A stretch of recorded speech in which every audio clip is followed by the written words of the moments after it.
अगर आपके बाल भी हद से ज्यादा झड़ते हैं, आप अपने झड़ते बालों को रोकना चाहते हो, गंजपन को रिवर्स करना चाहते हो, रुकी हुई ग्रोथ को दोबारा से लाना चाहते हो, अपनी बहुत सारी रेमेडीज आपने ट्राई करी है लेकिन फायदा होता है जीरो, तो कोशिश करो अपने अंदर से भी ख्याल रखो। और बाहर टॉपिक के लिए एक ऐसी रेमेडी आज बताऊंगी जो कि आप लगाओगे तो आपके बालों को बहुत ज्यादा सपोर्ट करने वाली है। ये रेमेडी बहुत ही आसान है बनाना, इसीलिए आपको इसको हफ्ते में सिर्फ 3 दिन लगाना है और आप इसके कुछ ही महीने में रिजल्ट्स देखने वाले हो। इस रेमेडी के लिए आपको जो सबसे पहला इंग्रेडिएंट चाहिए होगा वो है एक पेन। पेन का मुंतखब करना बहुत ज़रूरी है। अगर आपके पास नॉर्मल स्टील का या एल्यूमिनियम का पेन है आप ले सकते हो, लेकिन अगर आपके बाल वाइट होते हैं तो आप आयरन की छोटी सी कढ़ाई या छोटा सा पॉट ले लेना। हमेशा एक बात का ख्याल रखना, किसी भी रेमेडी में अगर आप डायरेक्ट आंवला इस्तेमाल कर रहे हो और आपके बाल वाइट ना हो तो आप कोशिश करके स्टील का पेन लेना। लेकिन अगर आपके बाल वाइट है और आप आंवला भी इस्तेमाल कर रहे हो तो आप लोहे का पेन लोगे तो आपको ज़्यादा फायदा होने वाला है। कोई भी कंफ्यूजन होती है पेन को लेकर तो आप मुझे कमेंट करके नीचे पूछ सकते हो। अब इसमें जाएगा 1 कटोरी नारियल का तेल यानी कि कोकोनट ऑयल।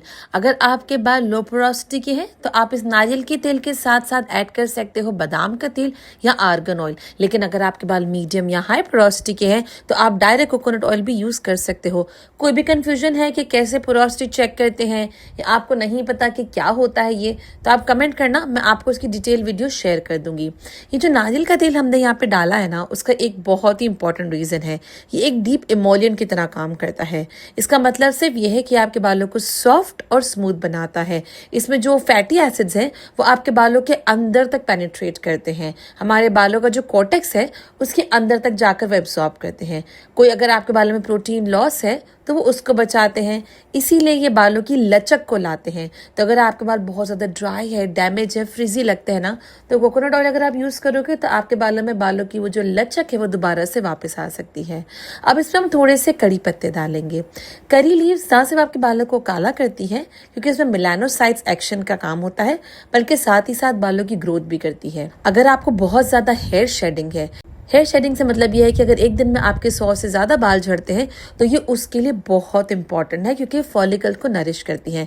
तो इन शॉर्ट, अगर आपके बाल सफ़ेद हो रहे हैं, बालों की शेडिंग यानी कि झड़ना ज़्यादा है, अगर आपके बालों की रीग्रोथ नहीं है, तो इन 3-4 केसेस में आप करी लीव ज़रूर ऐड करोगे।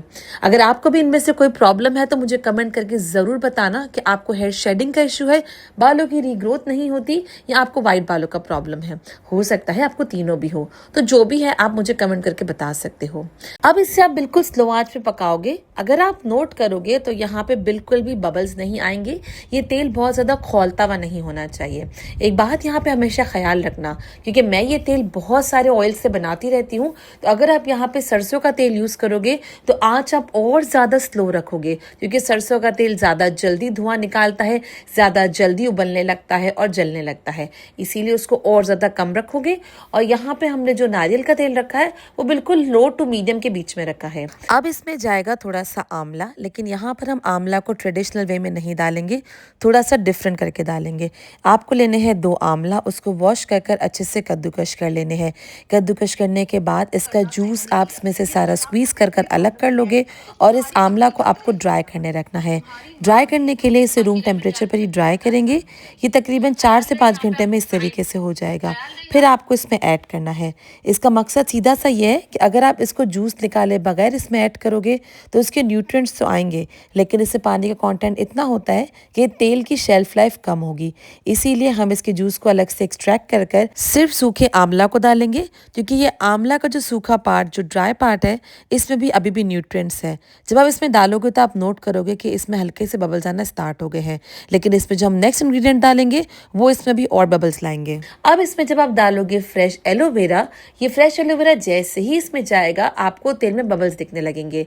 इसका सिंपल सा साइंटिफिक रीजन है, एलोवेरा में पानी होता है और जब ये पानी गर्म तेल के साथ मिलता है तो इसमें ऑब्वियसली रिएक्शन होता है और बबल्स बनते हैं। लेकिन हमेशा इस एलोवेरा को पहले आप वॉश करो। वॉश करने के बाद इसे अच्छे से पहले ड्राई जरूर कर लेना। अगर इसमें पानी का कंटेंट ज्यादा होगा तो ये तेल खराब हो जाएगा। एलोवेरा मैं यहाँ पर ग्रीन के साथ ही डाल रही हूँ। अगर आप चाहो तो उसे खाली पल्प भी डाल सकते हो, लेकिन मैं यहाँ पर से ग्रीन पार्ट ज़ाया नहीं करूँगी क्योंकि इसमें भी बहुत सारे न्यूट्रिएंट्स होते हैं। हाँ, कोने आप कट कर लेना और इस एज इट इज़ इसमें कट कर कर छोटे छोटे पीसेस में आप ऐड कर सकते हो। एलोवेरा में ऐसे एंजाइम्स होते हैं जो कि हमारी डेड स्किन को हमारे स्कैल्प में से हटाते हैं। जब वो डेड स्किन हट जाती है, हमारे स्कैल्प का पीएच बैलेंस रहता है, और एक दफ़ा जब वो बैलेंस रहता है तो हमारे स्कैल्प और हमारे हेयर के फॉलिकल की हेल्थ के लिए बहुत अच्छा होता है, जिससे हमारे बालों को फायदा मिलता है और हमारे बालों को हाइड्रेशन मिलती है। इसीलिए एलोवेरा जरूर डालना। काफी रेमेडीज में आपने एलोवेरा देखा होगा, कोई भी आपको ये रीजन नहीं बताएगा, लेकिन हर इंग्रेडिएंट के पीछे एक साइंटिफिक रीजन है, इसीलिए हम उसको ऐड कर रहे हैं। नेक्स्ट, जब इसमें हल्का सा ये बबल्स सेटल डाउन हो जाएंगे, बिल्कुल खत्म नहीं होंगे, जब हल्के से सेटल डाउन हो जाएंगे, हम इसमें डालेंगे ब्लैक सीड्स यानी कि कलौंजी। अब ये कलौंजी और ब्लैक सेसमे सीड्स में फर्क होता है। यहाँ पे मैंने कलौंजी डाली है, जिसे नाइजेला सीड्स भी कहते हैं। अभी जो कलौंजी है ना, ये हमारे हेयर फॉलिकल्स को ही रीजनरेट कर देता है, जिसका मतलब ये है कि जहाँ पे फॉलिकल्स डेड हो चुके थे कह लो, या उसकी रीजनरेशन नहीं थी ना, ये वहां पे उनको रीजनरेट करता है।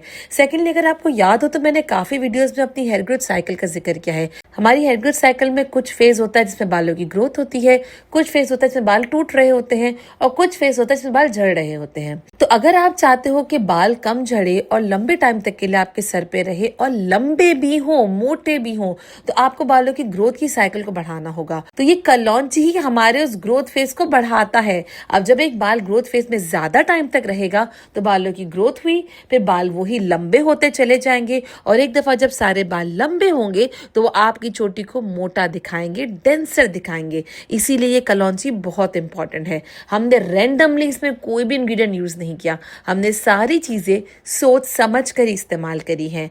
अगर आप देखो ना, तो बालों को सफेदी से बचाने के लिए हमने करी लीव्स डाल दिए, बालों के फॉलिकुलर रीजनरेशन के लिए और ग्रोथ फेज को बढ़ाने के लिए हमने काले सीड्स डाल दिए यानी कि कलौंजी, हमारे बालों को एसेंशियल न्यूट्रिएंट्स और प्रोटीन देने के लिए हमने इसमें एलोवेरा डाल दिया, और बालों में लचक, शाइन और स्मूथ लाने के लिए हमने इसमें नारियल का तेल डाल दिया।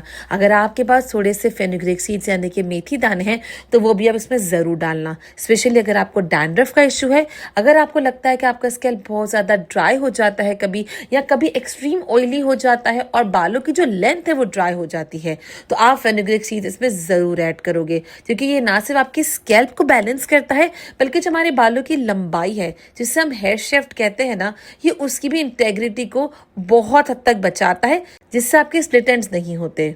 अब इस तेल को आपको तकरीबन बिल्कुल मीडियम आंच पे पकाना है। मैंने टोटल तकरीबन 15 से 20 मिनट पकाया था, और उसके बाद इसको हमने छान लिया था। छानने के बाद आप देखोगे कि जो भी इंग्रेडिएंट्स में बचे हैं ना, वो अब रीयूज नहीं हो सकते, उसको आप डिस्कार्ड कर दोगे, और इस तेल को आपको एज इट इज छान लेना है। अब इस तेल को आपको रेगुलर जैसे आप कोई भी ऑयल लगाते हो, आपको हफ्ते में सिर्फ 2 से 3 दिन लगाना है।